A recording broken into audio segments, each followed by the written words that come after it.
इस भगवत कक्षा में हम लोग प्रणाम मंत्र शुरू करेंगे। ओम नमो भगवते वासुदेवाय। ओम नमो भगवते वासुदेवाय।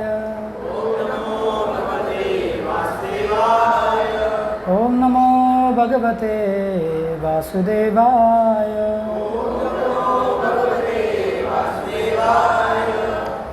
नारायणं नमस्कृत्य नरं चैव नरोत्तमं देवीं सरस्वतीं व्यासं ततो जयमुदीरयेत्। नष्टप्रायेषु भद्रेषु नित्यं भागवतसेवया भगवती उत्तमश्लोके भक्तिर्भवति नैष्ठिकी। कृष्णाय वासुदेवाय देवकी नन्दनाय च नन्दगोपकुमाराय गोविन्दाय नमो नमः। वराहपीडं नटवरवपुः कर्णयो कर्णिकारं बिभ्रदवासः कनककपिशं वैजयन्तीं च मालां रन्ध्रान् वेणोरधरसुदया पुरयन् गोपवृन्दैर्वृन्दारण्यं स्वपदरमणं प्राविशद्गीतकीर्ति।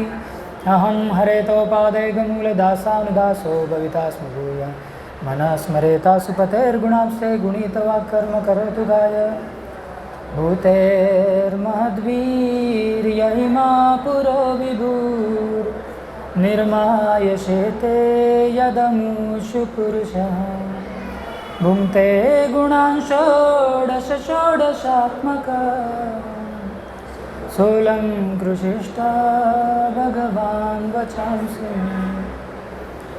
हरे कृष्ण। जय जय श्री चैतन्य जय नित्यानंद। जय अद्वैत चंद्र जय गौर भक्त वृंद। जय जय श्री चैतन्य जय नित्यानंद। जय अद्वैत चंद्र जय गौर भक्त वृंद।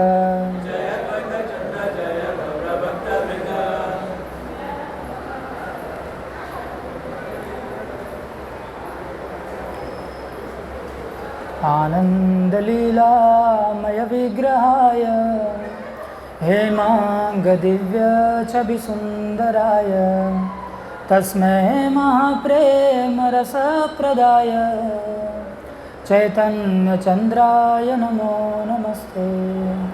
कथञ्चन स्मृते यस्मिन् दुष्करं सुकरं भवेत् विस्मृते विप्रतं स्यात् श्रीचैतन्यं नमामि तम्। हरे कृष्ण।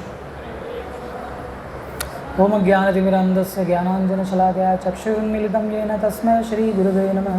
श्रीचैतन्यमनोभीष्टं स्थापितं येन भूतले स्वयं रूपः कदा मह्यं ददाति स्वपदान्तिकं। वन्देऽहं श्रीगुरुं श्रीयुतापदकमलं श्रीगुरुं वैष्णवांश्च श्रीरूपं साग्रजातं सगण रघुनाथान्वितं तं सजीवं साद्वैतं सावधूतं परिजनसहितं कृष्णचैतन्यदेवं श्रीराधा कृष्णपादां सगण ललिता श्रीविशाखान्वितांश्च।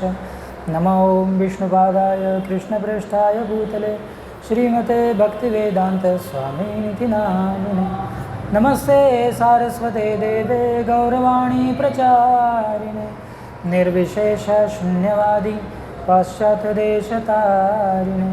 जय श्री कृष्ण चैतन्य प्रभु नित्यानंद श्री अद्वैत गदाधर श्रीवासादि गौर भक्तवृंद। हरे कृष्णा कृष्ण कृष्ण हरे हरे हरे राम हरे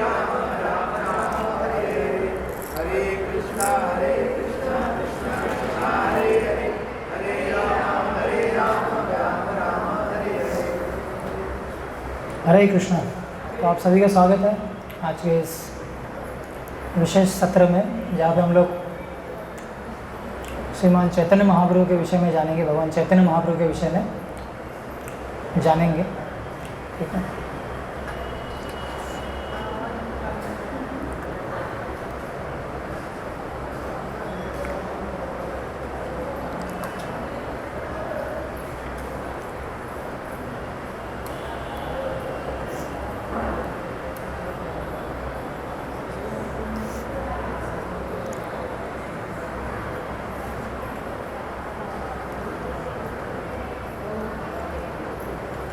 तो हमें शास्त्रों से पता चलता है कि भगवान कृष्ण जो है वो ब्रह्मा जी के एक दिन में एक बार प्रकट होते हैं, है ना। तो ब्रह्मा जी का एक दिन हमारा तो कुछ नहीं है उसके सामने, है ना। जैसे हमारा दिन एक दिन कितने घंटों का होता है, 24 घंटे का। लेकिन ब्रह्मा जी का अगर एक दिन की अगर ड्यूरेशन जो है, उसकी जो कालावधि है, उसको हम सुनेंगे तो हम लोग बेहोश हो जाएंगे, है ना। तो जैसे गीता में बताया गया है कि सहस्त्र युग पर्यंतम अहर्यद ब्रह्मणो विदु रात्रिम युग सहस्त्रांतम ते अहोरात्र विदो जना। तो भगवान कृष्ण गीता में बताते हैं कि ब्रह्मा जी का एक दिन कितना बड़ा है ना। तो कहा गया है कि 1000 चतुर्युग जब पूरे होते हैं, है ना। एक चतुर्युग में कितने युग होते हैं? एक दिव्य युग में 4 युग होते हैं, है ना। एक दिव्य युग 4 युगों से बनता है। सत्ययुग, त्रेता युग, द्वापर युग और कलयुग, है ना। उसमें से जो सत्ययुग है उसकी आयु कितनी है? कितने काल के लिए रहता है सत्ययुग? 17,28,000 साल। उसके बाद आता है त्रेता युग। त्रेता युग की अवधि क्या है? 12,96,000 साल।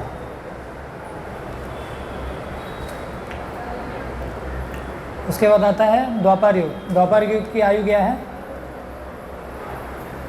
8,64,000 साल। और फिर आता है कलयुग। यह हाफ होते जाता है ना। सत्ययुग का हाफ है त्रेता, त्रेता का हाफ है द्वापर, और द्वापर का हाफ है कलयुग। तो कलयुग का कितना हो गया? 4,32,000, है ना। समझ रहे हैं? तो ऐसा पूरा टोटल मिला के कितना होता है टोटल? सबका टोटल किया जाता है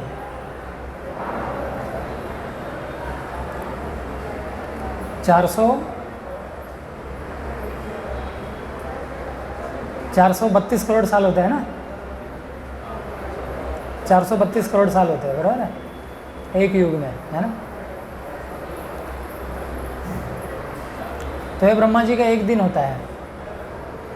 आ रहे समझ में? ये एक दिन हो गया, और इतने ही अवधि की उनकी रात भी होती है। मतलब और 432 करोड़ साल जोड़ दीजिए, कितना होता है टोटल? 864 करोड़ साल। तो 864 करोड़ साल के साल जो है ब्रह्मा जी का कितना है?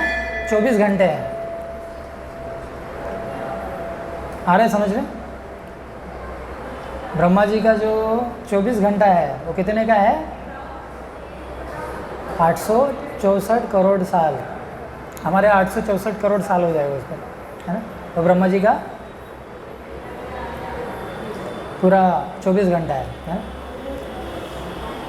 और ब्रह्मा जी के एक दिन में, है ना, एक दिन में कितने मनु आते हैं? मतलब 432 करोड़ साल में कितने मनु आते हैं? 14 मनु आते हैं। मनु जानते हैं ना? मनु मतलब जिनसे हमें मनुष्य नाम मिला है, मनु। या हमारा एक ग्रंथ है मनु संहिता, है ना, मनुस्मृति, सुना है ना हमने। तो जो मनु महाराज है ना, जो इस सृष्टि का संचालन करते हैं, प्रजा उत्पन्न करते हैं, है ना, ऐसे 14 मनु आते हैं ब्रह्मा जी के एक दिन में, 432 करोड़ साल में, है ना। तो ब्रह्मा जी का जो ये दिन होता है इसको कल्प भी बोलते हैं, कल्प या परार्धा, है ना, 12 घंटे का। तो कितने मनु आते हैं? 14 मनु।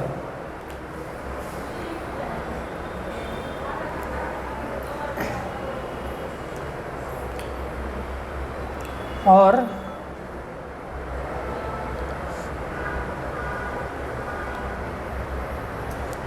एक मनु की आयु क्या होती है जानते हैं?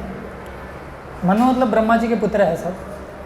तो मनु की आयु होती है 71 चतुर्युग। एक चतुर्युग का देखा ना हमने, कितना होता है? 432 करोड़ साल ना। तो ऐसे उसको मल्टीप्लाई करो 71 से, है ना, 71 से, तो जो काल होता है उतना मनु की आयु होती है। ऐसे 14 मनु आते हैं, है ना। और ये मनु के जो 71 जो चतुर्युग होते हैं उसमें 28वें चतुर्युग में भगवान कृष्ण आते हैं। आ गया समझ में आ रहा है कि नहीं? बहुत बड़ी बड़ी संख्या है। आपने स्कूल में भी इतना मैथ्स नहीं किया रहेगा, है ना? इतनी बड़ी बड़ी संख्या, इतने ज़्यादा ज़ीरो, है ना? है ना? ब्रह्मा जी के दिन में भगवान एक बार आते हैं, है ना? रात में नहीं आते। 12 घंटे के एक दिन है और बाद में रात शुरू होती है उनकी, है? मतलब 432 करोड़ साल में, 864 करोड़ साल में एक बार ही आते हैं। तो हम बहुत भाग्यशाली है कि भगवान कृष्ण इस पृथ्वी पे सिर्फ 5000 साल पहले ही यहाँ पे आके गए हैं, तो ज़्यादा समय नहीं हुआ है ना? और बाद में चैतन्य महाप्रभु आए 500 साल पहले। तो हाँ, भगवान कृष्ण जो है वो 864 करोड़ साल में एक बार आते हैं और बाद में चैतन्य महाप्रभु आते हैं। कौन से चतुर्युग में आते हैं? मनु के 28वें। ओके, इतना बदले जान लीजिए। मतलब ये इतना दुर्लभ है ना मौका, तो हम बहुत भाग्यशाली है, ज़्यादा समय नहीं हुआ है। लेकिन फिर भी आप देखेंगे कि कलयुग की कितनी हालत ख़राब है ना? भगवान यहाँ से जाके अपने स्वधाम पे ज़्यादा समय नहीं हुआ है, लेकिन फिर भी इतनी बुरी अवस्था है ना सब जगह पे। तो भगवान क्यों आते हैं इस धराधाम पे? उनको क्या ज़रूरत पड़ती है यहाँ आने की? इसको पहले जानना चाहिए, है ना? तो गीता में एक श्लोक है, भगवान बोलते हैं यदा यदा हि धर्मस्य ग्लानिर्भवति भारत अभ्युत्थानम धर्मस्य तदात्मानं सृजाम्यहम्। कि जब जब भी धर्म की हानि होती है ना, तब धर्म की पुनर्स्थापना करने के लिए मैं आता हूँ। लोग नास्तिक बन जाते हैं, है ना? वैदिक नियमों का पालन करना छोड़ देते हैं, भगवान के आदेशों का, निर्देशों का पालन करना छोड़ देते हैं, तब भगवान आते हैं यहाँ पे।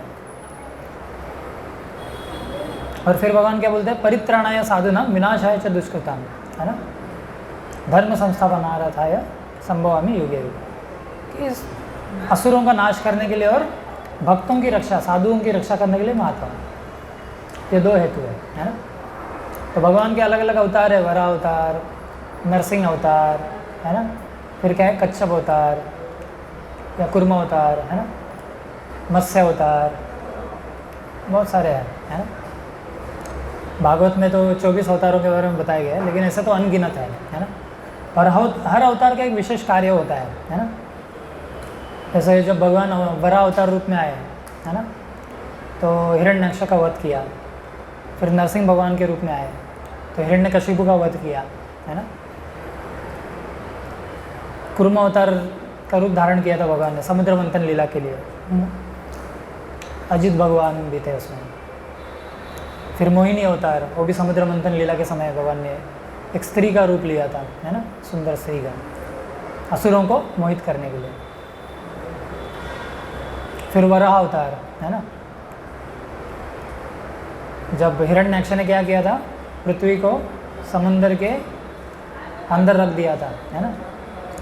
तो उसका उद्धार करने के लिए आए थे भगवान। तो हर अवतार का एक विशेष कार्य होता है ना? तो जैसे भगवान राम जो है, ये कौन है? इनको क्या बोला जाता है? मर्यादा पुरुषोत्तम, है ना? कृष्ण क्या है? लीला पुरुषोत्तम, है ना? और चैतन्य महाप्रभु कौन है? इनको कहा जाता है प्रेम पुरुषोत्तम, प्रेमावतार है भगवान का, है। तो हर अवतार में भगवान क्या करते हैं? असुरों का नाश करने के लिए अलग अलग अस्त्र यूज़ करते हैं।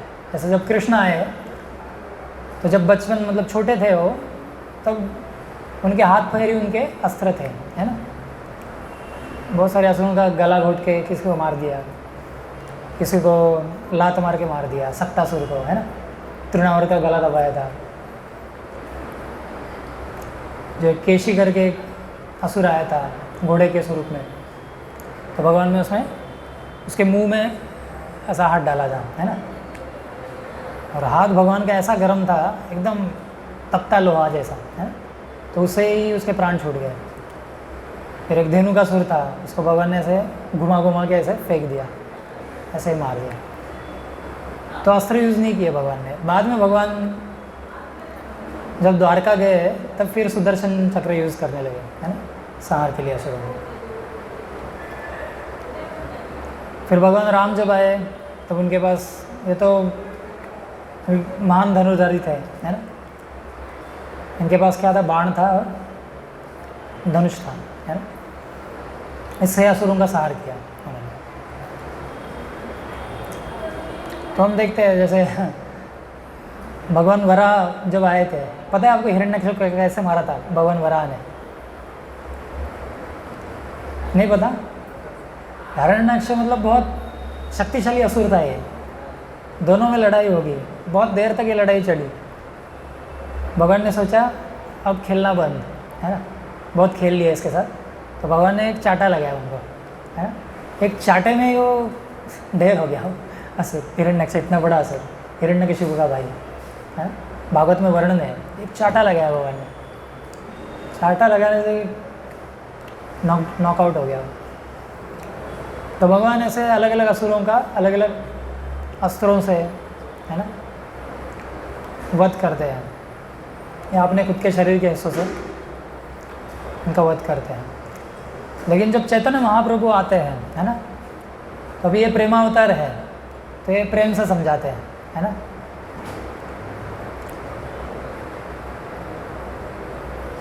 जैसे व्यक्ति को समझाने के अलग अलग तरीके हैं, है ना, साम दाम दंड भेद, है ना, अलग अलग तरीके हैं। तो भगवान भी समझाते थे, अगर नहीं मानता था तो फिर अस्त्र शस्त्र यूज़ करते थे। लेकिन चैतन्य महाप्रभु जो है, इन्होंने ऐसा कोई अस्त्र नहीं उठाया, है ना, वेपन नहीं उठाया। इन्होंने वेपन उठाया, लेकिन वो क्या था अस्त्र? तो प्रभुपाद अलग अलग जगह पे इसके बारे में अलग अलग बता रहे हैं कि जैसे प्रभुपाद बोलते हैं ये हरिनाम जो है ना, हरे कृष्ण महामंत्र, हरे कृष्णा कृष्णा कृष्णा हरे हरे, हरे राम राम राम हरे हरे। ये हरिनाम के अस्त्र से क्या किया? असुरों को मारा। असुरों को नहीं मारा, उनकी असुरी जो प्रवृत्ति है अंदर, उसको मारा, है ना। देखिए, असुर को मारना इजी है ना, बस आपको शस्त्र चलाना है, असुर मर जाएगा, है ना। लेकिन असुरी प्रवृत्ति को निकालना, है ना, एक असुर को आस्तिक बनाना, उसको भक्त बनाना, ये ज़्यादा कठिन है। हम जैसे प्रचार करते हैं, हमें पता है ना, प्रचार का हम प्रयास जब करते हैं तो कितने लोग हमें मिलते हैं जो असुर प्रवृत्ति के होते हैं ना, जो भगवान को शरण नहीं जाना चाहते। कलयुग में असुर ऐसा नहीं है कि सींग वाले होंगे, है ना, मूंछें रहेंगी, दाढ़ी रहेगी, है ना, कुरूप रूप रहेगा, ऐसा नहीं है। असुर मतलब हृदय आसुरी रहता है उनका, है ना। तो आप जब भगवान के बारे में बताना जाओ तो पहले तो सुनने के लिए तैयार नहीं होते हैं। कोई अगर सुनता है बड़ी मुश्किल से, वो आने भी लगता है सत्संग में, है ना, लेकिन कुछ दिन आएगा, बाद में छोड़ देगा, है ना। तो ये वो असुरी प्रवृत्ति जो है हावी हो जाती है, अंदर का असुर वापस से जाग जाता है ना। तो इतना आसान नहीं है कलयुग में किसी को असुर से मनुष्य बनाना और मनुष्य से भक्त बनाना, है ना। मनुष्य बनने के लिए भी आपको कम से कम सतोगुण चाहिए, है ना।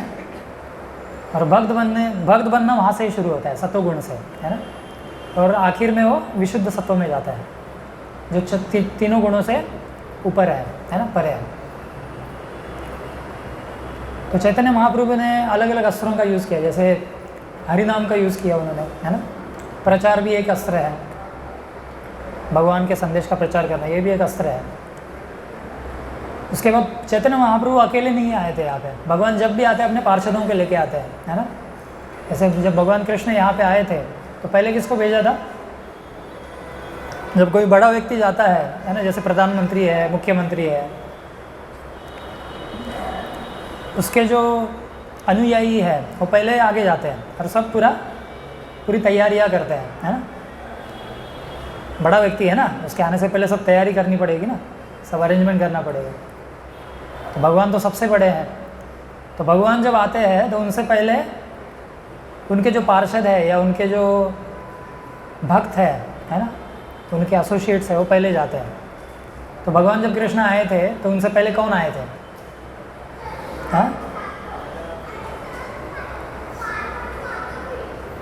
हाँ, ये भी बोल सकते हैं, बलराम जी आए थे। और उनके भी पहले देवी देवता आए थे, है ना। क्योंकि जब देवी देवता ब्रह्मा जी के पास गए कि अभी पृथ्वी पे असुरों का, अधार्मिक लोगों की संख्या बढ़ गई है ना, तो आप जल्दी से जल्दी पृथ्वी पर आइए और इनका नाश करिए, है। तो ब्रह्मा जी क्या बोले थे, सभी देवी देवताओं को बोले कि पहले आप जाओ, है ना, आप क्या करो, पृथ्वी पे यदुकुल में आप जन्म लो, है ना, वृंदावन मथुरा यहाँ पे जन्म लो, ताकि भगवान की सहायता कर सको, है ना। इसलिए सब देवी देवता जो थे, बहुत सारे वृंदावन वासी जो है, या मथुरा में या द्वारका में, ये वृंदावन वासी थे, है ना, मथुरा के ये देवी देवता थे, है ना, जो भगवान की सहायता के लिए आए थे। और बाद में भगवान आए, भगवान अकेले नहीं आते, है ना। और भगवान सिर्फ अपने पार्षदों को लेके नहीं आते, अपना धाम भी लेके आते साथ में, है ना। तो जब भगवान आए तो वृंदावन धाम भी लेके आए साथ में, अरे समझ में। वैसे ही चैतन्य महाप्रभु जब आए तो अकेले नहीं आए, उनके साथ और कितने लोग आए, कितने पार्षद आए साथ में, उनके संगी 4 आए, है ना। मंत्र बोलते हैं ना हम, जय श्री कृष्ण चैतन्य प्रभु नित्यानंद, नित्यानंद प्रभु आए जो बलराम है, श्री अद्वैत आचार्य आए, है ना, श्री अद्वैत गदाधर पंडित आए, है ना, जो राधा रानी के स्वरूप है, श्रीवास पंडित आए, है ना, जो नारद मुनि है, श्रीवास आदि गौर भक्त वृंद और बाकी वृंद। तो ऐसे 5 है, इनको क्या बोलते हैं, पंचतत्व। तो हम जो ये मंत्र बोलते हैं, जय श्री कृष्ण चैतन्य प्रभु नित्यानंद श्री अद्वैत गदाधर श्रीवास आदि गौर भक्त वृंद, ये क्या बोलते हैं इसको, पंचतत्व मंत्र। मतलब 5 तत्व है इसमें, भगवान के 5 तत्व, है ना। भगवान अपने शक्तियों के साथ आते हैं, है ना। तो प्रभुपाद कहते हैं ये जो 5 जो तत्व है, पंच तत्व है, या भगवान के साथ जो 4 और जो उनके पार्षद आए थे, तो ये भी शस्त्र है ना। तो इन्होंने बहुत प्रचार किया। आगे जाके हम लोग अभी हमारा चैतन्य चरितामृत आज से शुरू हो गया, है ना। बहुत समय से मैं सोच रहा था, लेकिन उसको चैतन्य चरितामृत समझने के लिए पहले गीता का थोड़ा बैकग्राउंड होना चाहिए, इसलिए हमने कुछ जो क्लासेस है गीता के चलाए, बीच बीच में हम लोग चैतन्य चरितामृत भी शुरू करेंगे। और ये बहुत मधुर है चैतन्य चरितामृत, है ना। इसकी आपको एक बार रस मिल गया ना, आप इसको छोड़ोगे नहीं कभी, बहुत रस है इसमें। बोला गया है,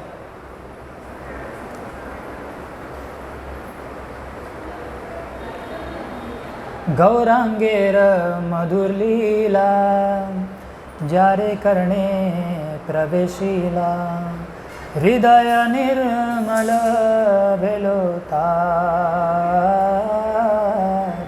हृदय निर्मल भेलोता। तो इसमें बताते हैं कि गौरांग महाप्रभु के जो ये लीलाएँ हैं बहुत मधुर है, सुमधुर है। इनको जो सुनता है तो सुनने मात्र से क्या होगा, हृदय का जो मैल है ना, काम क्रोध मोह लोभ मद मात्सर्य, ये सब चीज़ें जाएंगी और वहाँ पे कृष्ण प्रेम उदित होगा, है ना। तो हमने देखा पहला अस्त्र क्या है, चैतन्य महाप्रभु ने यूज़ किया हरिनाम, फिर उनके पार्षद, है ना, जिन्होंने प्रचार किया। उसके बाद श्रील जीव गोस्वामी, जो हमारे 6 गोस्वामियों में से एक है, श्रील जीव गोस्वामी, वो बताते हैं अपने टीका में कि चैतन्य महाप्रभु का जो सौंदर्य है वो भी एक शस्त्र था उनका, है ना। क्योंकि चैतन्य महाप्रभु के सौंदर्य को देख के लोग उनके प्रति आकर्षित होते थे, क्योंकि स्वयं कृष्ण है ना। ब्रजेंद्र नंदन जेई शचि सुता होइलो सेई बलराम होइलो नीता बलराम होइलो निताय। तो बोला गया है ब्रजेंद्र नंदन कृष्ण, है ना, वही कौन है, चैतन्य महाप्रभु है, गौरांग महाप्रभु है, जो कलयुग में आए हैं। और उनके साथ कौन आए हैं, बलराम जी किस रूप में आए हैं, हाँ, नित्यानंद प्रभु के रूप में, है ना। तो इसलिए जब मायावादी लोग या नास्तिक लोग भी जब चैतन्य महाप्रभु को देखते थे, उनका सौंदर्य देख के उनके प्रति आकर्षित होते थे, है ना। तो ये भी उनका एक शस्त्र था लोगों को भक्त बनाने के लिए, है ना। तो जैसे श्लोक है, श्लोक में बताते हैं, चैतन्य महाप्रभु के रूप का वर्णन किया है इसमें।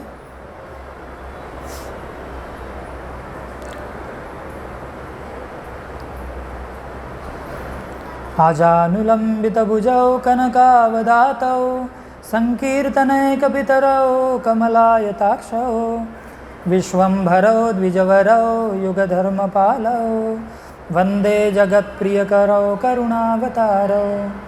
तो इसमें बताते हैं चैतन्य महाप्रभु की जो भुजाएं हैं आजानुलंबिता, आजानुलंबिता मतलब उनकी जो भुजाएं हैं वो उनके घुटनों के भी नीचे जाती है ना। हमारी भुजाएं जो है घुटने के नीचे नहीं जाती है।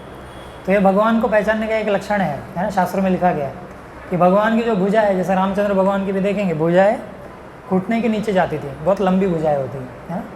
भगवान के स्वरूप का, उनके शारीरिक लक्षणों का वर्णन है शास्त्रों में, है ना। फिर उनके शरीर पे कौन से चिन्ह होते हैं, उन चिन्हों का भी वर्णन है। तो ऐसे ही किसी को हम लोग भगवान स्वीकार नहीं कर सकते, है ना। उनका शास्त्रों में वर्णन होना चाहिए। तो चैतन्य महाप्रभु जब जन्मे थे तो उनके चरणों में निशान थे अलग अलग, है ना। धनुष, कमल, अलग अलग जैसे भगवान कृष्ण के भी थे। तो वो पहले देखना चाहिए, है ना। तो ये निशान होते हैं। फिर कुछ शारीरिक लक्षण है ना, जैसे मैंने बताया लंबी भुजाएं, है ना, तो छाती चौड़ी होती है, ये नाभि गहरी होती है, बहुत सारे लक्षण हैं ऐसे, कभी उसको चर्चा करेंगे लोग। तो इससे पहचाना जाता है कि ये भगवान के अवतार है या स्वयं भगवान है ना। तो बोलते हैं आजानुलंबित भुजौ, उनकी भुजाएं बहुत लंबी है जो घुटने के नीचे आती। कनकावदातौ, कनकावदातौ मतलब क्या है, उनका रंग कैसे है, कनक, कनक मतलब सोना, सोने जैसा, पिघले हुए सोने जैसा उनका रंग है ना। जैसे हमने शुरू में जो श्लोक बोला ना उसमें वर्णन है कि आनंद लीला मय विग्रह आय। चैतन्य महाप्रभु का विग्रह जो है, शरीर कैसा है, आनंद लीला, है ना, आनंद से भरा हुआ है। आनंद लीला मय विग्रह आय। हेमांग मतलब उनका रंग कैसा है, हेम, हेम मतलब सोना, कनक मतलब सोना, आ रहा समझ में, सोने जैसा उनका रंग है ना। हेमांग तप्त कांचन गौरांगी, कांचन मतलब भी सोना होता है, कनक, कांचन, हेम, ये सब सोने के नाम हैं संस्कृत में, है ना। जैसे राधा रानी का मंत्र क्या है, तप्त कांचन गौरांगी राधे वृंदावनेश्वरी वृषभानुसुते देवी प्रणमामि हरिप्रिय, है ना। तप्त कांचन, तप्त मतलब तपा हुआ जो सोना होता है ना, सोने को जो पिघलाते हैं, जो रंग होता है एकदम शुद्ध पीले कलर का, है ना, वैसा राधा रानी का रंग है। तो चैतन्य महाप्रभु जो थे ये स्वयं कृष्ण है ना। तो कृष्ण जो है, देखिए कृष्ण जो है परम भगवान है, पर ब्रह्म है ना। तो कृष्ण जो है एंजॉय करना चाहते हैं, है ना, वो भी के आनंद लेना चाहते हैं, है ना। अभी हम सब आनंद लेना चाहते हैं ना जीवन में, क्यों लेना चाहते हैं, ताकि हम उनके अंश हैं, है ना। अंशी में अंश के गुण, अंश में अंश के गुण होते हैं, है ना। जैसे होता है ना, माता पिता है, उनके जो बच्चे हैं उनमें माता पिता के गुण होते हैं। बोलते हैं ना, ये तो अपने पिता पे गया है, माता पे, माँ पे गया है ना, इसकी नाक पिता जैसी है ना, इसका स्वभाव माँ जैसा है। तो अंशी के गुण अंश में होते हैं, है ना। तो वैसे ही हम सब भगवान के बच्चे हैं, तो उनमें जो गुण है वो हमें भी थोड़ी मात्रा में है ना। आ रहे समझ में। तो भगवान एंजॉयर है ना, भोक्ता है, वो आनंद लेना चाहते हैं। इसलिए वैदिक शास्त्रों में बोला गया है रसो वैसा, भगवान क्या है, सभी रसों के आगार है। उसको रस शेखर बोला जाता है कृष्ण को। अलग अलग रसों का आस्वादन करते हैं, है ना। उनको वैरायटी पसंद है ना, उनको वैरायटी पसंद है। हमें भी वैरायटी पसंद है ना। आप रोज़ वही खाओगे, वही चीज़, दाल रोटी, कुछ अलग अलग चाहिए ना, सब्जी, कभी जूस, कभी थोड़ी चटनी हो जाए, थोड़ी, है ना, अचार हो जाए, तो थोड़ा वैरायटी रहेगा तो अच्छा लगता है ना। Variety is the spice of life बोलता है ना। तो वैरायटी से क्या जीवन में आनंद आता है ना। तो ये हम में ये वृत्ति क्यों है? क्योंकि भगवान में है ना, इसलिए हम में है। आ रहे समझ में? तो भगवान भी अलग अलग रसों का आस्वादन करते हैं, है ना। कितने रस है ऐसे? हाँ, 5 तो प्रमुख है और गौण रस भी है उसमें, है ना। गौण रस है 7। मुख्य रस कितने हैं? याद रखिए, ये आगे और गहरा होते जाएगा, है ना। ऐसे ऐसे आगे बढ़ेंगे और एडवांस होते जाएगा, है ना। मुख्य रस कितने हैं? श्रील रूप गोस्वामी अपने ग्रंथ में भक्ति रसामृत सिंधु उसमें इसका वर्णन करते हैं। 5 मुख्य रस है। पहला कौन है? दास्य रस, फिर पहला शांत रस, दास्य रस, सख्य रस, फिर वात्सल्य रस और फाइनल है माधुर्य रस, है ना। और बाकी और 7 है, तो ऐसे 12 रस है। तो इन 12 रसों के द्वारा भगवान अपने भक्तों के साथ संबंध बनाते हैं या भक्त उनके साथ संबंध बनाते हैं। आ रहे समझ में? और हम सब का भगवान से रिलेशनशिप है, संबंध है इन 12 रसों में। ओके,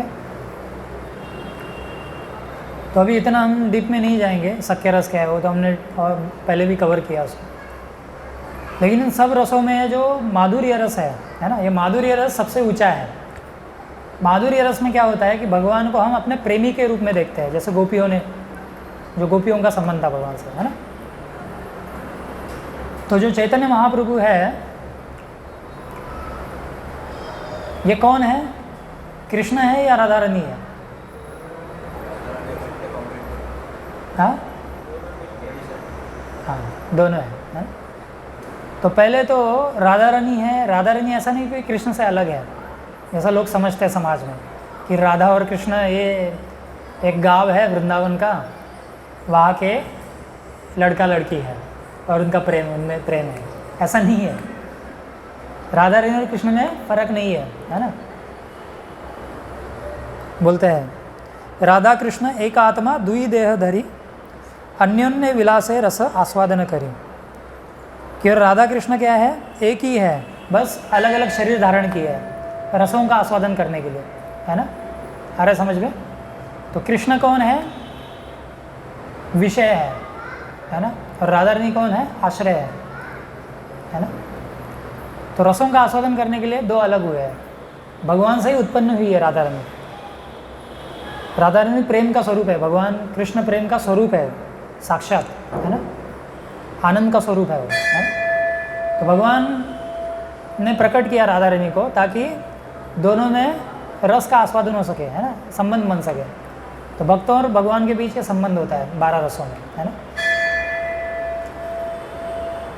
तो राधा रानी का भगवान के जो संबंध है उसको बोलते हैं माधुर्य रस, है ना। मतलब भगवान को प्रेमी समझ के उनकी सेवा करना, ये माधुर्य रस, ये सबसे ऊंचा है। जैसे समाज में और भी संप्रदाय है, तो कुछ संप्रदाय में भगवान की दास्य रूप में सेवा की जाती है ना। कुछ संप्रदाय है जो सख्य रस तक है, कुछ है वात्सल्य रस तक है, मैक्सिमम वात्सल्य तक है। मतलब भगवान को अपना बेटा समझते हैं, है ना। जैसे पुष्टि मार्ग है ना, गुजराती लोग ज़्यादा फॉलो करते हैं। पुष्टि मार्ग संप्रदाय है ना वल्लभाचार्य का। तो उसमें वो लोग समझते हैं कि लड्डू गोपाल को उनकी पूजा करते हो, तो उनको समझते हैं मेरा बच्चा ही है, तो उसके अनुसार उनका ख्याल रखते हैं, उनको समय पे खाना देना, है ना, उनको ड्रेस करते हैं, है ना, कपड़े पहनाते हैं। और जैसे बच्चे का लालन पालन करते हैं ना, वैसे ही करते हैं। तो ये वात्सल्य रस बोलते हैं। तो जैसे लोग क्या करते हैं, भगवान के पास क्यों जाते हैं? रक्षा प्राप्त करने के लिए भगवान से, है ना, कि आप हमारा संरक्षण करो, है ना, रक्षा करो हमारी, या हमें खाना पीना, हमारा जो समस्या है खाने पीने की, उसको क्या करो आप सुलझाओ, इसलिए जाते हैं ना। लेकिन ये वात्सल्य रस वाले जो भक्त होते हैं वो भगवान को खिलाते हैं, है ना, भगवान की रक्षा करते हैं। जैसे यशोदा मैया आप देखेंगे और नंद बाबा, ये भगवान का कितना ख्याल रखते हो। उनके लिए वो भगवान नहीं है, वो कृष्ण मतलब उनके लिए बच्चा है उनका, है ना। वो तो नारायण से प्रार्थना करते हैं कि हमारी बच्चे की रक्षा करो, है ना। उनको पता नहीं राम ये स्वयं नारायण है ना। लेकिन वो क्या करते हैं, उनका भाव क्या है? वात्सल्य का भाव है ना, ममता का भाव है। तो वो भगवान की रक्षा करते हैं, उनको खिलाते पिलाते हैं, है ना, उनको कपड़े पहनाते हैं, सजाते हैं अच्छे से। तो ये इसको बोलते हैं वात्सल्य भाव। तो बहुत सारे संप्रदाय हैं जो वात्सल्य भाव तक पहुँच पाते हैं, है ना। लेकिन जो गौड़ीय वैष्णव संप्रदाय है जिसमें हम लोग हैं, तो इसमें माधुर्य रस जो है वो प्रधान है, मुख्य है ना। और इस माधुर्य रस को प्राप्त करना बहुत कठिन है। ये मतलब ब्रह्मा जी, उद्धव जी, इनके लिए भी दुर्लभ होता है ना। अभी जब कृष्ण जब वृंदावन से मथुरा जब उनको ले जाया गया है ना, किसके द्वारा? अक्रूर जी द्वारा, है ना। कंस के कहने अक्रूर जी द्वारा लेके गए थे उनको, है। तो भगवान बोले थे कि मैं जल्दी वापस आऊँगा, लेकिन भगवान आए नहीं, बहुत समय बीत गया उसमें, है ना। उसमें 100 साल बीत गए थे। तो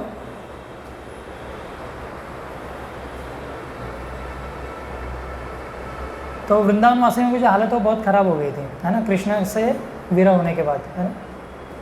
मतलब उन्होंने खाना पीना छोड़ दिया था, उनके हृदय से, मतलब उनके चेहरे से खुशी चली गई, है ना। पूरा वृंदावन वीरान हो गया था एक तरह से।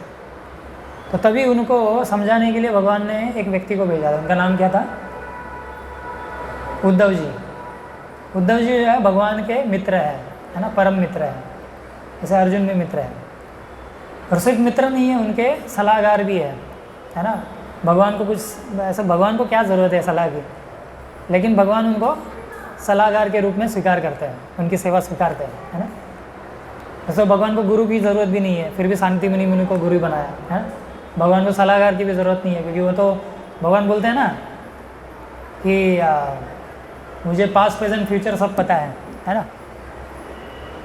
भविष्याणि च भूतानि मां तु वेद न कश्चन, वर्तमानानि च अर्जुन भविष्याणि च भूतानि मां तु वेद न कश्चन।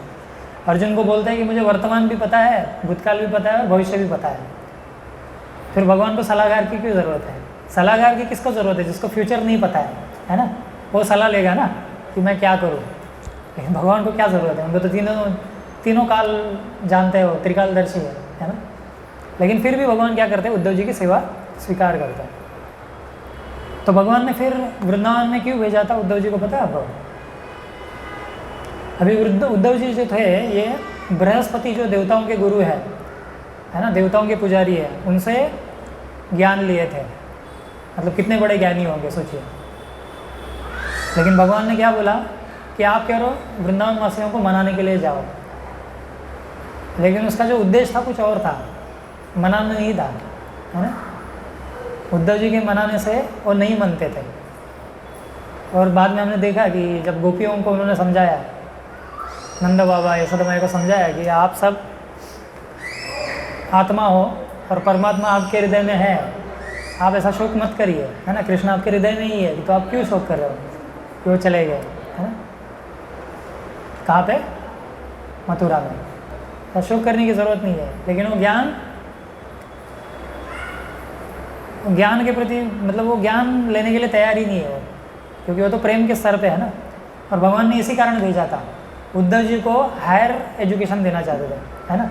ऐसे लोग आजकल जाते हैं हायर स्टडीज़ के लिए, बाहर के देशों में जाते हैं, है ना, अमेरिका, इंग्लैंड में ऊंची पढ़ाई करने के लिए, है ना। तो ऐसे भगवान ने सोचा अभी उद्धव जो है ये ज्ञानी भक्त है ना, ज्ञान के आधार पे भक्ति कर रहे हैं, अभी इनको मुझे प्रेमी भक्त बनाना है। तो इनको प्रेमी भक्तों के पास भेजना पड़ेगा, क्योंकि प्रेमी भक्त ही आपको प्रेम भक्ति दे सकते हैं, है ना। जैसे शिला प्रभुपाद जो है ये प्रेमी भक्त है। प्रभुपाद को एक बार पूछा गया कि प्रभुपाद ये ब्रजवासी जो है ना, ब्रजवासियों से हमें कृष्ण प्रेम को प्राप्त करना है ना। प्रभुपाद तब बोले थे, प्रभुपाद ने कमेंट किया मैं भी ब्रजवासी हूँ, है। तो ऐसे ब्रजवासी प्रेमी भक्त से जब हम शिक्षा लेंगे, उनसे समझेंगे चीज़ों को भगवान के विषय में, तो तभी हम प्रेमी भक्त बन पाएंगे, है ना। अगर प्रेमी भक्त नहीं है, प्रेम उसमें नहीं है, उसमें ज्ञान है, तो अगर ज्ञान ही दे सकता है आपको, आ रहा समझ में। तो इसीलिए भगवान ने उद्धव जी को वृंदावन भेजा, मथुरा से, है ना, द्वारका से, कि आप क्या करो, आप जाओ, है ना, और इनको क्या करो, समझाओ। लेकिन उद्देश्य क्या था? उनको प्रेमी भक्त बनाना, है ना। तो तब जब उद्धव जी आए वृंदावन में, तब देखा उन्होंने गोपियों का प्रेम, नंद बाबा यशोदा मैया का प्रेम, तो वो हैरान हो गए, वो उन्होंने सोचा ऐसी चीज़ तो मैंने कभी देखी ही नहीं थी, इस तरह का प्रेम, है ना। क्योंकि देखिए इस दुनिया में प्रेम नहीं है, काम है सिर्फ, है ना। तो काम की तुलना की गई है ये लोहे जैसे, लोहे से, लोहा होता है ना, और प्रेम की तुलना की गई है सोने से। आ रहे समझ में, लोहे और सोने में फ़र्क है ना। तो इस जगत में जो केवल काम है, जो लोहे की तरह है, प्रेम क्या है, सोने की तरह है ना। तो चैतन्य महाप्रभु को गोल्डन अवतार बोलता है ना। गोल्डन मतलब सुनहरा, है ना।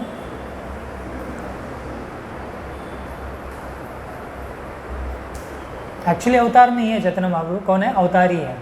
कृष्ण कौन है, अवतार है या अवतारी है? हाँ, अवतारी है, अवतार नहीं है।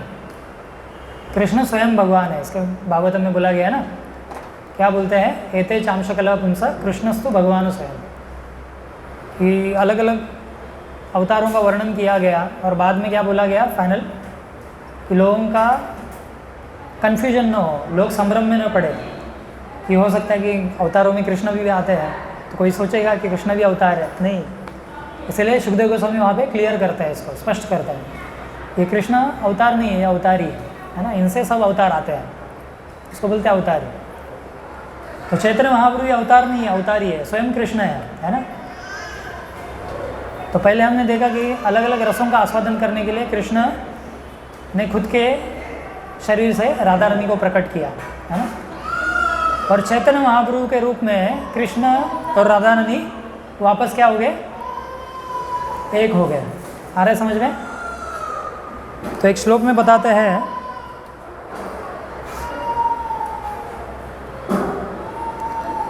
ये श्लोक प्रभुपाद बहुत इसको कोट किया करते थे। राधा कृष्ण प्रणय विकृतिर लादिनी शक्तिरस्मात् एकात्मानावपि भुवि पुरा देह भेदम गतवतो चैतन्याख्यम प्रकटम अधुना अधुना तद द्वयम चैक्यम आप्तम राधा भावद्युति सुवलितम नवमी कृष्ण स्वरूपम।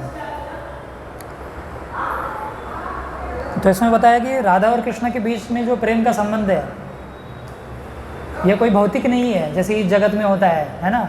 कोई लड़का और लड़की के बीच जो प्रेम का संबंध होता है वैसा नहीं है ये दिव्य है, आध्यात्मिक है ना। और ये किससे उत्पन्न होता है, भगवान की जो अंतरंगा शक्ति है, लादिनी शक्ति बोलते हैं उसको, है ना। राधा रानी लादिनी शक्ति है, उससे प्रकट होता है वो, अंतरंगा शक्ति से। और हमारे संबंध कैसे होते हैं, वो बहिरंगा शक्ति के आधार पे होते हैं, इसलिए वो संबंध चेंज होते रहते हैं। इस जन्म में अलग माता पिता है, दूसरे जन्म में अलग है, हर बार जन्म लेंगे नए नए माता पिता मिलेंगे, नए नए दोस्त मिलेंगे, नई पत्नी, नए पति, है ना। सब अलग अलग रिलेशनशिप्स चेंज होते हैं, ये माया के प्रभाव से होते हैं ये रिलेशनशिप्स। लेकिन भगवान का संबंध कैसे होता है, अंतरंगा शक्ति से, है ना। जैसे मायावादी लोग हैं, वो बोलते हैं कि कृष्ण जो है, भगवान जो है, परब्रह्म जो है ना, वो तो सोचते हैं कृष्ण भी भौतिक है, उनका शरीर, उनकी लीलाएं, उनका नाम, है ना, उनके गुण, इसलिए मायावादी बोलते हैं उनको, है ना। सब कुछ समझते माया है भगवान के बारे में, है ना। वो सोचते हैं कि परब्रह्म कभी एंजॉय नहीं करता है ना। तो ये बहुत भूल कर देते हैं। वो तो ये भी नहीं सोचते हैं कि भगवान का स्वरूप है ना। वो बोलते हैं भगवान का हाथ नहीं है, पैर नहीं है, सर नहीं है, आँखें नहीं है ना। ये सबसे बड़ा अपराधी है, ये सबसे बड़ा अपराधी है भगवान के चरण कमलों में, है ना। भगवान का भी स्वरूप है, साकार स्वरूप है ना। साकार स्वरूप रहेगा तभी तो आप संबंध बना पाओगे ना किसी से। अभी ये चर्चा कर रहे हैं हम लोग अलग अलग रसों की, है ना। 5 तरह के मुख्य रस, 7 तरह के गौण रस, टोटल 12 रस। तो ये रसों का आदान प्रदान कब कर सकते हैं, भगवान को मित्र कब बना सकते हैं, भगवान का साकार रूप रहेगा। भगवान को प्रेमी के स्वरूप में कब उनके साथ संबंध बना सकते हैं, जब उनका आकार रहेगा, उनका स्वरूप रहेगा, है ना। और वो बहुत स्वरूप सुंदर है ना। वो सुंदरता के कारण ये अलग अलग रस है भगवान से। फिर वो शांत रस से लेके पूरे माधुर्य रस तक, है ना। भगवान सुंदर है, भगवान के जो 2 गुण हैं उनकी वजह से भक्त उनके प्रति आकर्षित होते हैं। पता है कौन से 2 गुण हैं? एक बार चर्चा की है हमने इसमें। एक है भगवान की सुंदरता, भगवान से सुंदर और कोई नहीं है ना। भगवान की सुंदरता देख के ही भक्त लोग आकर्षित होते हैं उनके प्रति, है ना। इस पर ज़्यादा डिस्कस नहीं करेंगे हम लोग। और दूसरा गुण कौन सा है भगवान का? हाँ,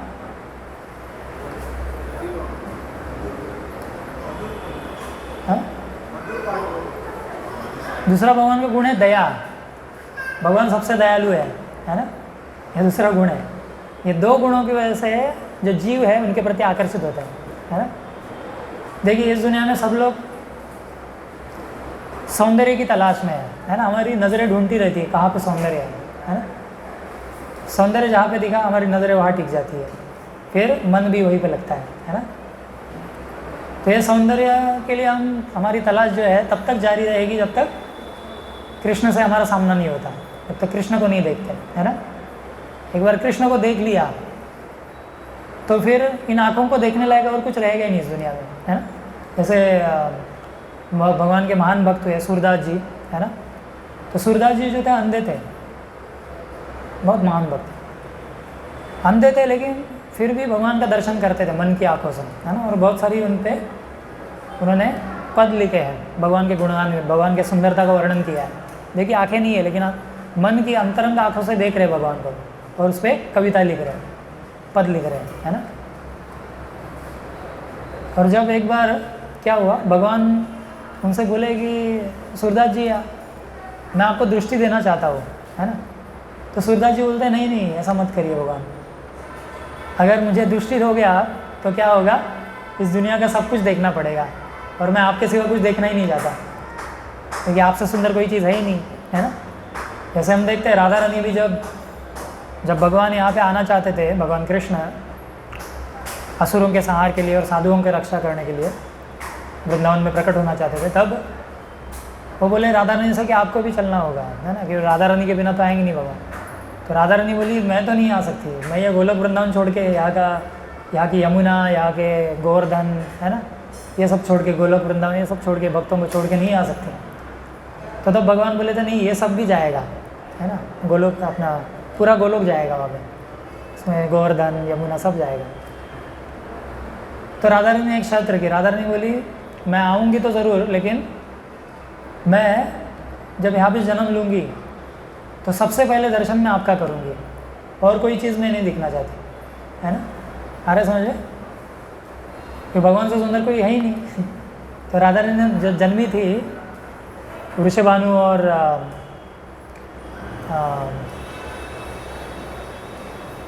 कीर्तिदा माता की जब पुत्री बनी, वो जब जन्म हुआ उनका, तो अंधी थी, वो देख नहीं पाती थी, है ना। तो बाद में एक फेस्टिवल रखा गया, है ना। तो फेस्टिवल में कृष्ण बच्चे थे ना, तो कृष्ण को लाया गया उनके घर पे, किसके, राधा रानी के घर पे, बरसाना में। तो जब उनको देखा उन्होंने, है ना, बरसाना नहीं रावल में, है ना। तो जब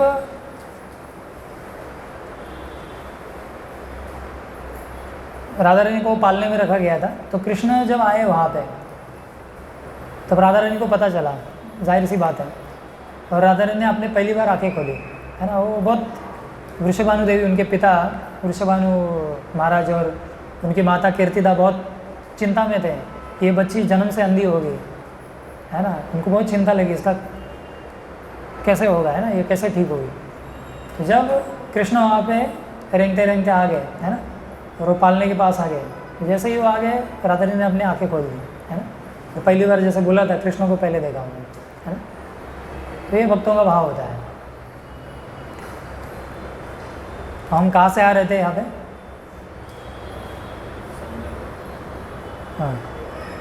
हाँ, तो राधा और कृष्ण क्या एक है ना, लेकिन ये अलग अलग हो गए थे रसों का आस्वादन करने के लिए, और बाद में चैतन्य महाप्रभु के रूप में वापस से क्या हो गए, एक हो गए, है ना। तो कृष्ण गोलोक में थे, तो कृष्ण की इच्छा हुई, है ना, गोलोक में, गोलोक जो धाम है भगवान का, वहाँ पे कृष्ण की इच्छा हुई कि मुझे भी क्या है, मैं देख रहा हूँ कि मेरे भक्त जो है वो ज़्यादा आनंद लेते हैं भक्ति करके, मुझे जितना उनसे सेवा लेके आनंद नहीं आ रहा है, उतना तो उससे ज़्यादा कई करोड़ों गुना ज़्यादा तो मेरे भक्तों को आनंद आ रहा है, इसका क्या राज है ना। तो देख रहे राधा रानी का भाव, तो उनको कितना आनंद आ रहा है, है ना। वो सेवा करके मेरी, उनको मुझसे करोड़ों गुना ज़्यादा आनंद आ रहा है उनकी सेवा लेने से मेरे द्वारा, है ना। तो इसका क्या राज है?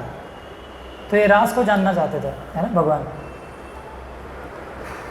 और भगवान इसका ही आस्वादन करना चाहते थे, है ना। एक श्लोक आता है चैतन्य चरितामृत में, प्रेम रस निर्यास करिते आस्वादन, राग मार्ग भक्ति लोके करिते प्रचारण, रसिक शेखर कृष्ण परम करुण, यही दुई हेतु है ते चार उद्गम। तो भगवान कृष्ण जो है वो गौरांग महाप्रभु के रूप में दो कारणों से आए थे। एक तो था कि भगवान के प्रति जो प्रेम है उसका आस्वादन करना चाहते थे, और दूसरा है भक्ति का प्रचार करना चाहते थे, है ना, राग भक्ति में। आ रहा समझ में? इसमें भगवान के दो गुण हैं, एक तो भगवान आनंद लेना चाहते हैं और दूसरा उनका दया का भाव है। दया का भाव है इसीलिए प्रचार करने के लिए आ गए ना।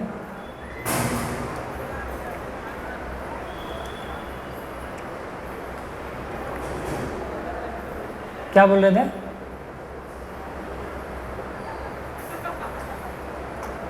क्या पॉइंट डिस्कस हो रहा था? ये बहुत गहरा विषय है एक्चुअली, है ना। आज हम डिस्कस करने जा रहे हैं, इसलिए ये रिकॉर्डिंग हो रहा है, आप बाद में यूट्यूब पे भी इसको देख सकते हैं। तो कृष्ण जो है, हाँ, कृष्ण जो है और राधा रानी का जो भाव है, उनकी जो भक्ति है, उससे आकर्षित होता है बहुत, है ना।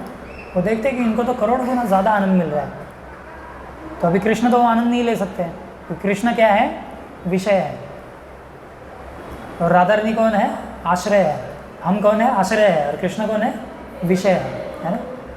जो भक्ति कर रहा है वो कौन है? आश्रय है। जिसकी भक्ति कर रहे हैं वो कौन है? विषय है। आ रहे समझ में? तो जैसे आपको एग्जांपल देता हूँ मैं कि आपके माता पिता है, आपके माता पिता बहुत ख्याल रखते हैं ना आपका, है ना। खाना पीना, आप प्रॉपर सो रहे कि नहीं, आपके कपड़े साफ सुथरे हैं कि नहीं, धो के रखते हैं, सब कुछ पूरा ख्याल रखते हैं, है ना। अभी ये माता पिता या माँ की जो ममता है, इसको पुत्र को समझना बहुत डिफ़िकल्ट है। और थियोरेटिकली थोड़ा समझ सकता है कैसा है कि प्रेम है, लेकिन उसको महसूस कर पाना उसके लिए पॉसिबल नहीं है। वो करने के लिए उसको माता बनना पड़ेगा, है ना, तभी वो समझ सकता है क्या है। आ रहा है समझ में? वैसे ही कृष्ण समझ नहीं पाते हैं कि उनके भक्तों का उनके प्रति क्या भाव है ना, क्योंकि वो विषय है ना। वो तो जानते हैं कि मैं विषय हूँ, ये आश्रय है, लेकिन उन भक्त में कैसी भक्ति करें, उनका क्या भाव है, इसको जान नहीं पाते। तो चैतन्य महाप्रभु है, ये 3 कारणों से, 3 अंतरंगा कारण है जिसके कारण से वो यहाँ पे आए थे, है ना। उसमें से एक क्या है कि वो राधा रानी का जो प्रेम है उनके प्रति, उसकी महिमा समझना चाहते थे, है। आ रहा समझ में? पहला कारण क्या है? राधा रानी के प्रेम की महिमा, उसको समझना चाहते थे, उसका आस्वादन करना चाहते थे और उसका बाद में प्रचार करना चाहते थे। 3 चीज़ें। आ रहे समझ में? तो इसलिए एक सॉन्ग में बताते हैं, यदि गौर न है थे तबे की है तो जीवन धरी तांदे, राधार महिमा प्रेम रस सीमा जगते जाना थे। तो इस वैष्णव गाने में, वैष्णव गीत में बताया है कि अगर गौर में होते, है ना, तो हमारा क्या होता, है ना। राधार महिमा प्रेम रस सीमा जगते जाना थे के, कि राधा र महिमा मतलब राधा रानी की जो महिमा है उसको ये जो जगत है जान नहीं पाता, है ना। राधा र महिमा प्रेम रस सीमा, और जो प्रेम की सीमा है, मतलब भगवान को राधा रानी से और ज़्यादा कोई प्रेम कर ही नहीं सकता है ना। वो महाभाव बोला जाता है उसको, वो अल्टीमेट है, वो सीमा है। राधा र महिमा प्रेम रस सीमा, प्रेम के रस की सीमा है वो राधा रानी, लिमिट है, उसके आगे और कोई नहीं जा सकता है। जो गोपियाँ भी है, गोपियाँ भी राधा रानी के उनके नीचे ही आते हैं, है ना। उनका जो भाव है वो भी माधुर्य रस में है ना, गोपी भाव है, लेकिन वो भी राधा रानी के लेवल पे नहीं है। राधा रानी का क्या है? महाभाव, है ना, गोपियों में भाव है ना। तो चैतन्य महाप्रभु इसीलिए आए थे कि इसका आस्वादन किया जाए, पहले तो इसको समझे, फिर इसका आस्वादन किया जाए और बाद में इसका प्रचार किया जाए, है ना। तो चैतन्य महाप्रभु 14वीं शताब्दी में प्रकट हुए थे यहाँ पे, है ना। फाल्गुन पूर्णिमा के दिन, उस दिन चंद्र ग्रहण था, है ना। तो चंद्र ग्रहण मतलब क्या है, अशुभ माना जाता है ना। तो लोग ऐसे कुछ धार्मिक कार्य नहीं करते चंद्र ग्रहण या सूर्य ग्रहण के दिन, है ना, सब दूषित हो जाता है। लेकिन हरिनाम कर सकते हैं उस दिन। तो एक प्रथा है हमारे भारत में कि उस दिन लोग गंगा में स्नान करते थे। तो वैसे ही नवद्वीप में है, वेस्ट बंगाल में है, तो सब भक्त लोग क्या कर रहे थे, सब लोग, भक्त लोग ही नहीं, सब लोग स्नान कर रहे थे, मुसलमान लोग भी थे उसमें, गंगा जी में स्नान करते थे, क्योंकि वो परंपरा थी, है ना, ताकि वो दूषण से बाहर निकल सके, इसलिए खुद को शुद्ध कर सके। तो ऐसे ही सब नहा रहे थे और जोर जोर से हरी हरी हरी हरी बोल रहे थे, हरि बोल, है ना, ऐसे इसका उच्चारण कर रहे थे चैतन्य महाप्रभु से, प्रभु के आने से पहले।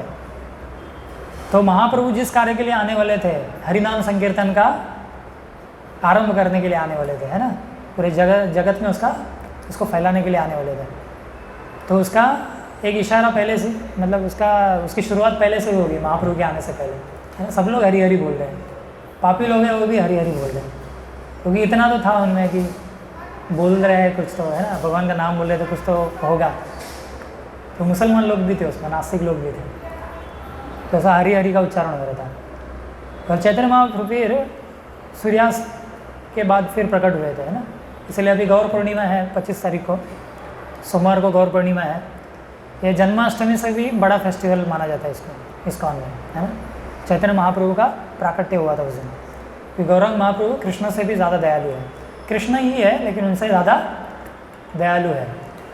तो वो अभी सोमवार को प्रकट होंगे, तो बहुत बड़ा फेस्टिवल है। सभी पूरे विश्व भर में जितने इस्कॉन मंदिर हैं, 700-800 मंदिर और अनगिनत सेंटर है, सब जगह पे ये मनाया जाएगा, है ना। तो 6 बजे अभिषेक होता है महाप्रभु का, क्योंकि तब महाप्रभु प्रकट हुए थे। तो सब लोग हरि हरि का उच्चारण कर रहे हैं और महाप्रभु प्रकट हो गए थे। लेकिन प्रकट होने से पहले क्यों प्रकट हुए, इसका भी कारण है ना। तो भगवान जो प्रकट होते हैं अपने भक्त के इच्छा से प्रकट होते हैं, है ना। जैसे जो सब देवी देवता है ये भी भगवान के भक्त है। और जब ब्रह्मा जी के पास गए थे कि आधार्मिक लोड बढ़ गया है पृथ्वी पे, तो क्या करिए, आप कुछ करिए, ब्रह्मा जी को बोले। तो फिर ब्रह्मा जी उनको लेके फिर क्षीर सागर में गए थे, भगवान विष्णु से प्रार्थना की उन्होंने, तब भगवान कृष्ण आए थे, है ना। तो भक्त के कहने पे भगवान आते हैं, भक्त की इच्छा से आते हैं भगवान। तो वैसे ही जब अद्वैत आचार्य जो पंच तत्व है ना, उसमें से एक कौन है, अद्वैत आचार्य।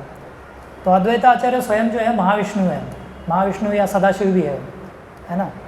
वो जब आए थे यहाँ पे, तब उन्होंने देखा कि 500 साल पहले ये हाल था कि कलयुग था तब, है ना। और सब लोग पाप कार्यों में लगे हुए थे, मांस खा रहे थे, नशापान कर रहे थे, अवैध संबंध, ऐसा सब। कोई भगवान में किसी का इंटरेस्ट नहीं था। 500 साल भी ऐसा ही था, है ना। आज जो जैसा है 500 साल भी ऐसा था, सोचिए। तो ऐसा सब कुछ था, है ना। तो ये देख के उनसे रहा नहीं गया, है ना, सहन नहीं कर पाया कि इतना पापाचार बढ़ गया है, लोग इतने नास्तिक बन गए। तो उन्होंने क्या सोचा, उन्होंने सोचा मैं भगवान को यहाँ पे बुलाऊंगा, है ना। मैं रोऊंगा, गिड़गिड़ाऊंगा, लेकिन भगवान को यहाँ पे बुलाऊंगा, है ना, क्योंकि भगवान ही इससे बचा सकते हैं, इस सिचुएशन से, कलयुग के प्रभाव से। क्योंकि भगवान तो 5000 साल पहले ही गए थे अपने स्वधाम में, गोलोक में, है ना। और भगवान जाने के बाद भगवान के साथ धर्म और ज्ञान दोनों चीज़ें जाती है। भागवतम में एक श्लोक में बोला है कि कृष्णे स्वधाम उपगते धर्म ज्ञान आदि भी स्व कला नष्ट दृशामेश पुराणार्को अधुना उदयत। इसका मतलब है कि भगवान जब गए अपने गोलोक धाम में 5000 साल पहले, अपनी लीलाएं समाप्त करके 125 साल के बाद, तब क्या हुआ, धर्म और ज्ञान भी उनके साथ गया। फिर कलयुग शुरू हो चुका था, है ना। और कलयुग में अज्ञान है और अधर्म है, समझ गए।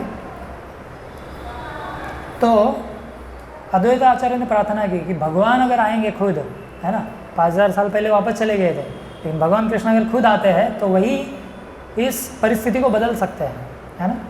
तो तभी उन्होंने उनका आह्वान किया। कैसे आह्वान किया? तो उन्होंने एक शास्त्र में एक श्लोक पढ़ा था, है ना। बोलते हैं तुलसी दल मात्रे न चुलुस्य जलस्य चुलुकेणवा, है ना, विक्रीणिते सोमात्मानम भक्तेभ्यो भक्तवत्सलम।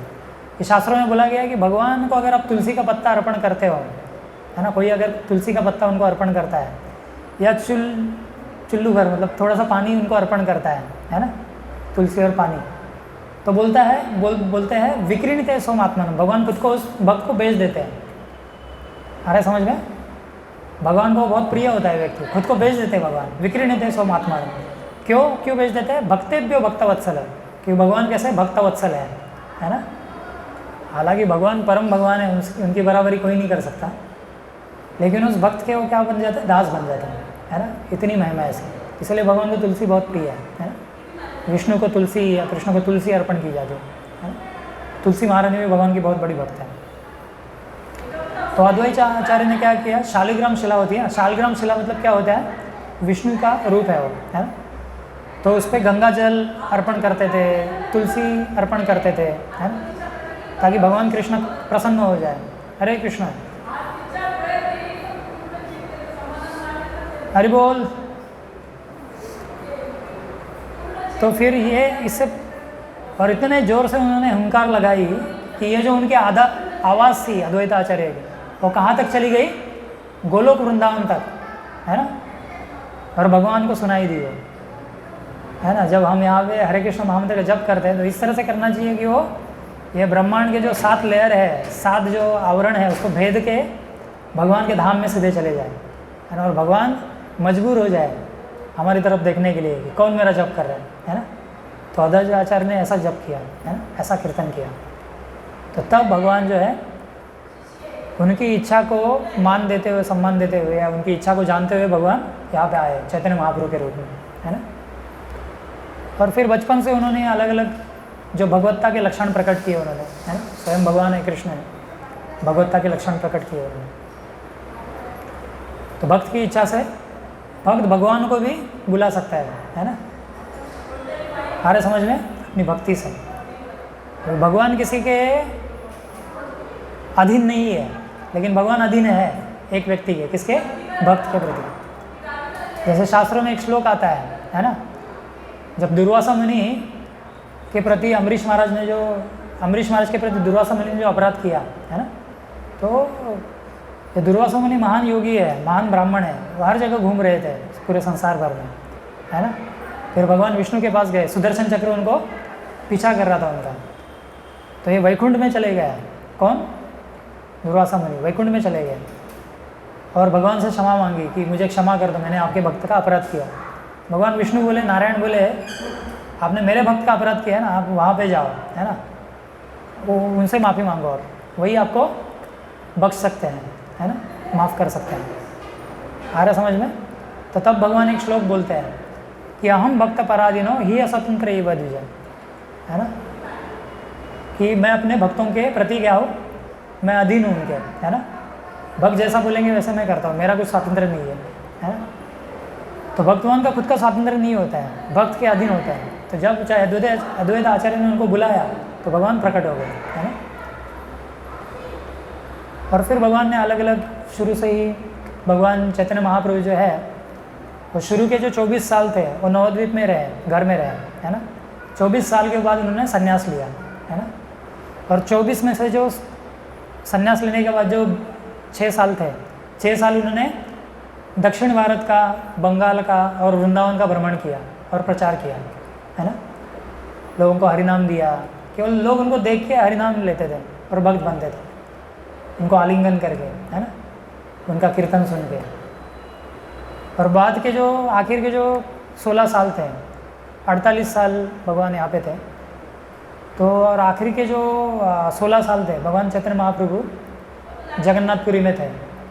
और जगन्नाथपुरी में जिस कार्य के लिए वो आए थे, जो अंतरंग रीज़न था, क्या था कि राधा रानी को जो उनके प्रति प्रेम है उसका आस्वादन करना, है ना, उस कार्य को पूरा किया। 16 साल वो माधुर्य रस का आस्वादन किया उन्होंने, है ना, महाभाव में थे वो। तो भगवान के आने का एक पहला कारण क्या है? राधा रानी के प्रेम की महिमा को जानना, उसका आस्वादन करना। दूसरा कारण है कृष्ण समझना चाहते थे कि मुझ में ऐसा क्या है कि जिसकी वजह से राधा रानी मुझसे इतना प्रेम करती है, इतना आकर्षित होती है, उसको समझना चाहते थे, है ना, खुद के माधुर्य को। आ रहा समझ में? भगवान क्या है, खुद के प्रति भगवान सबको आकर्षित करते हैं, इसलिए उनको क्या बोलते हैं? कृष्ण बोलते हैं। कृष्ण मतलब जो सर्व आकर्षक है ना, सबको आकर्षित करते हैं। जैसे वृंदावन में भगवान गायों को, पेड़ों को, है ना, वृंदावन वासियों को, यमुना को, सबको आकर्षित करते थे, है ना, जानवरों को सबको आकर्षित करते थे, इसलिए उनको कृष्ण बोलते हैं, जो सबको कर्षति, है ना, सबको आकर्षित करते हैं, राइट। लेकिन भगवान सबको आकर्षित करते हैं, लेकिन भगवान खुद भी खुद से आकर्षित होता है ना। जैसे जब भगवान छोटे थे वृंदावन में, गोकुल में, नंदग्राम में, नंद भवन में आप जाएंगे, नंद भवन में, गोकुल में, तो 84 खंबा है ना। तो भगवान जब नंद भवन में थे तो एक बार ऐसे पिलर था, पिलर रत्नों से मड़ा हुआ था। तो भगवान कृष्ण ने खुद को पिलर में देखा, और प्रतिबिंब दिखता है ना, जो हीरे होते हैं उसमें आप खुद को देख सकते हैं, जैसे आईने में देखते हैं, है ना। तो भगवान ने खुद को देखा। भगवान छोटे से बच्चे हैं, उनको लगा ये कोई और बच्चा है, तो उससे बात करने लगे, ये देखो मैं आपके लिए कपड़े लाया हूँ, आप भी मुझे कपड़ा दो, है ना। अभी बात किससे कर रहे हैं? प्रतिबिंब से। वो बोलते हैं उनको, मैं मक्खन चुराता हूँ, मेरे जैसा एक्सपर्ट कोई नहीं है ना, मैं आपको मक्खन खिलाऊँगा, आप भी मुझे कुछ खिलाओ। तो यशोदा मैया ने जब देखा ये क्या बात कर रहा है मेरा लाला, तो देखा प्रतिबिंब से बात कर रहे हैं, है ना। तो भगवान अभी जो है ये परम भगवान है, सब तरह का ज्ञान इनमें है, ज्ञान इनसे ही आता है। लेकिन भगवान क्या है, अपनी जो योग माया शक्ति है उसको क्या करते हैं? परमिशन देते हैं कि आप क्या करो, मुझे भ्रमित करो, है ना, ये लीला करने के लिए। तो हम देखते हैं भगवान खुद से भी आकर्षित होते हैं, मोहित होते हैं, है ना, इस लीला में हम देखते हैं। और फिर भगवान जब द्वारका में थे, तो द्वारका में भी भगवान एक बार, द्वारका में तो भगवान राजा के रूप में थे ना, तो भगवान ने पिलर में खुद को देखा था, है ना। भगवान आकर्षित हो गए अपने स्वरूप से, है ना। और फिर भगवान ने सोचा मैं इतना आकर्षक हूँ, तो भगवान खुद का आलिंगन करना चाहते थे, है ना। तो इतने भगवान खुद से आकर्षित होते हैं। तो यहाँ पे हम देखते हैं कि भगवान, दूसरा कारण क्या आने का उनका, भगवान का पहला क्या था? राधा रानी के प्रेम की महिमा का गुणगान करना। दूसरा, मुझ में ऐसा क्या है जो राधा रानी को आकर्षित करता है, उसको समझने के लिए। और तीसरा क्या था कि राधा रानी का भाव क्या है, मतलब उनको क्या लगता है जब वो मेरी सेवा करती है, मुझे प्रेम करती है, तो उनमें क्या भाव होता है, इसको जानने के लिए। ये 3 अंतरंग कारण थे, है ना। तो हम लोग समाप्त करेंगे जल्दी, अभी टाइम हो गया एक्चुअली बहुत ज़्यादा। और एक बहिरंग कारण था। बहिरंग कारण क्या था? हरिनाम संकीर्तन का प्रचार करना, शुरुआत करना। अभी हम जो हरिनाम संकीर्तन करते हैं, ये चैतन्य महाप्रभु की कृपा से हमें मिला है ना। तो चैतन्य महाप्रभु की पूजा की जाती है 2 तरीके से कलयुग में। बोलते हैं संकीर्तन प्रवर्तक श्री कृष्ण चैतन्य, संकीर्तन यज्ञ तारे भजे सही धन्य। तो संकीर्तन के जो प्रवर्तक है ना, वो चैतन्य महाप्रभु है। और जब हम संकीर्तन करते हैं, है ना, और इसका प्रचार करते हैं, तो हम चैतन्य महाप्रभु की पूजा करते हैं। इस तरह से पूजा की जाती है। मतलब आप लोग जो संकीर्तन में आते हो, है ना, फिर जो लोगों को प्रचार करते हो भक्ति का, कृष्ण भक्ति का, ये क्या है? चैतन्य महाप्रभु की पूजा है ना। इस तरह से पूजा की जाती है कलयुग में, बोला गया है ना।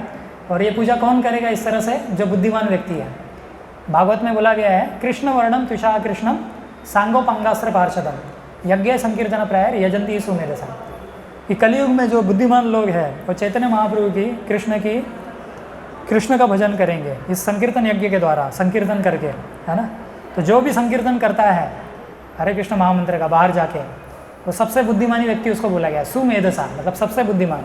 कौन बोलता है? ये व्यासदेव बोल रहे हैं भागवत पुराण में, है ना, ये प्रमाण है। तो हम सबको पूरा उत्साह होना चाहिए संकीर्तन में। जब हम बाहर जाते हैं नगर संकीर्तन में, तो सब लोगों को भाग लेना चाहिए उसमें। ये सबसे बेस्ट काम कर रहे हैं आप दुनिया में, है ना।